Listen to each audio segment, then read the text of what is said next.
Salut, c'est Frédéric Ostruy, bienvenue pour cette courte vidéo où je vais te partager quelques points pour choisir un accompagnement dans le développement personnel et spirituel. Si c'est la première fois que tu passes par là et qu'on ne se connaît pas, ça fait plus de 10 ans que j'accompagne des personnes à rentrer dans leur puissance et 30 ans que j'explore tous ces domaines. Aujourd'hui, je suis alchimiste moderne, coach et thérapeute et j'accompagne les personnes à rentrer dans leur puissance pour impacter le nouveau monde. Oui, parce que tu as vu, on est dans une énorme transition. Il y a vraiment besoin d'amener quelque chose de nouveau, une nouvelle dynamique, donc des business et des modes de pensée 5D basés sur l'amour.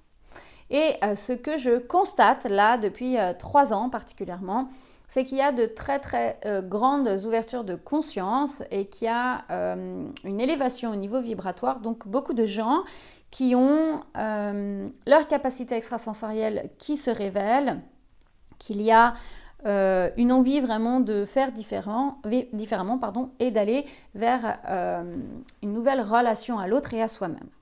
La difficulté que je peux constater ces dernières années, et là cette année c'est juste un truc complètement incroyable, c'est que beaucoup de gens s'improvisent ou se disent thérapeute, chaman ou je ne sais qu'est-ce, et donc proposent un accompagnement qui est empreint de jolis mots en présentation, mais qui manque de teneur et de densité dans l'accompagnement.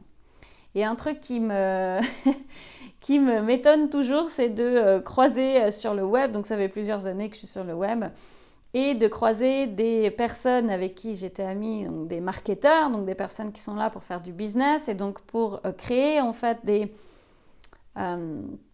pour créer tout un système pour inviter l'autre à rentrer en fait dans ces programmes et dans ces choses comme ça, qui aujourd'hui s'improvisent pour certains thérapeutes, pour certains accompagnants en neurosciences ou des trucs comme ça. Et ça en une année. Okay, donc, oui, ça va vite et je le vois avec les personnes que j'accompagne. Ça va très vite aujourd'hui. Mais il y a quand même certaines choses qui demeurent. Et les choses qui demeurent, c'est comment tu intègres toutes ces capacités-là dans ton corps et comment est-ce que tu travailles sur ton ego. Et si toi, tu es en recherche en fait d'un thérapeute, encore une fois, d'un guide, d'un mentor, d'un accompagnant, d'un coach, je ne sais qu'est-ce, c'est super important que tu ailles vraiment voir plusieurs choses. La première chose, c'est que tu sois en résonance avec la personne. Donc que dans ton cœur, tu sentes qu'il y a quelque chose qui vibre. Et pas les mots, tu vois. Pas les mots ou son visage, mais que tu sentes qu'il y a une vibration, qu'il y a quelque chose qui résonne à l'intérieur de toi. Ça, c'est la première chose. Et l'autre chose, c'est regarder réellement ce que la personne a transmuté. Alors là, je vais plutôt parler des coachs ou des thérapeutes.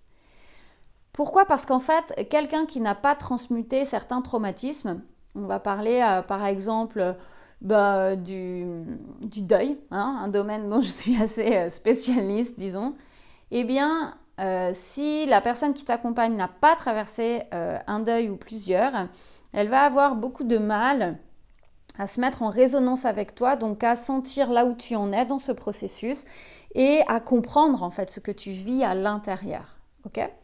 Et le principe de la spiritualité, c'est ça, c'est que la spiritualité, c'est pas quelque chose de théorique.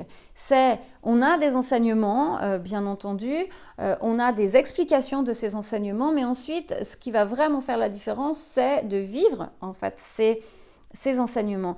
Et ça, c'est tout l'art de la transmutation et de l'intégration. C'est-à-dire que il y a beaucoup de gens qui viennent me dire « Oui, j'ai tout compris, j'ai compris que c'était comme ceci, comme cela, qu'il fallait être dans le lâcher. » Alors souvent on me dit lâcher prise, donc ça c'est 2 termes sur lesquels je t'invite à méditer, parce que si tu dis à ton cerveau de lâcher de l'autre côté d'avoir prise, il ne va pas lâcher.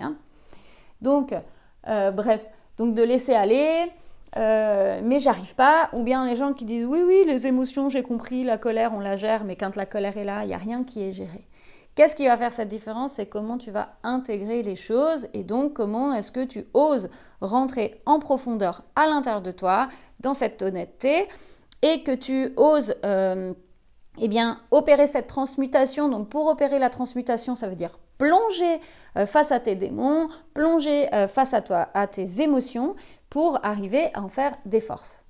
Et donc ça, c'est vraiment le point clé qui va te montrer où en est la personne, quel est son chemin. Et finalement, ce que je vois quand même majoritairement, c'est que les personnes qui cheminent depuis plusieurs années ont quand même une expérience qui est notable et qui fait vraiment la différence avec ceux qui te vendent des jolis programmes dans des beaux packaging et des choses comme ça, et ceux qui peut-être sont moins axés sur tout cet artefact d'apparence, mais qui par contre te donnent un contenu stable et solide.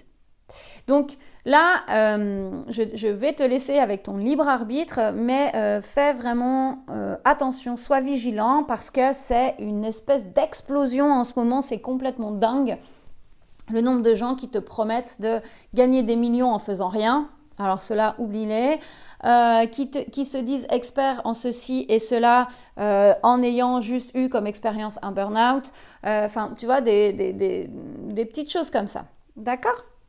Voilà. Si tu as des questions, eh ben, en dessous, en commentaire, je t'invite à t'abonner, à liker, à partager vraiment les vidéos aux personnes avec qui tu sens qu'elles ont besoin d'entendre ces messages. C'est hyper important. On est dans une transition de malade et toutes ces infos sont... alors là, il y a peu d'infos spirituelles, mais toutes ces infos sont vraiment importantes à diffuser au grand nombre. Je t'embrasse, Bacioni, et à très bientôt. Bye.